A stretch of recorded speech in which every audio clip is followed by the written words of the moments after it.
کہ پولیس جو ہے بلی مہران میں حویلی نظام الدین میں ہمارے گھر کے اوپر چھتوں سے کود کے اندر آتی تھی اور ایک ایک تکیا ایک ایک نالیاں نل کے جو ٹوٹیاں ہیں وہ تک کھول لی جاتی تھی دیکھنے کے لیے کہ اس میں کیا لگا ہوا ہے.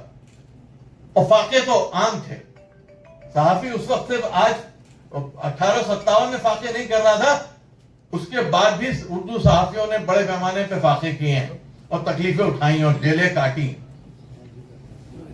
تو کوئی قانون, میں اپنے گھر کی تو جانتا ہوں کہ میرے بڑے بھائی احمد مصطفیٰ رائی صاحب, خالد مصطفیٰ صدیقی صاحب سب جیل گئے, ڈی آئی آر میں, ڈیفنس آف انڈیا رولز, میسا میں. کوئی کالا قانون ایسا نہیں بنا کہ جس میں ہمارے خاندان کے لوگ جیل نہیں گئے. مجھے بھی یہ سعادت حاصل ہوئی کہ ٹاٹا میں جیل گیا میں سب سے پہلے. اور کس لیے گیا کہ اس وقت کے ہوم منسٹر ارون نہرو صاحب کو اور ہمارے بڑے عزیز عارف محمد خان صاحب کو چیلنج کیا تھا. میں نے ان کی سیاست کو چیلنج کیا تھا.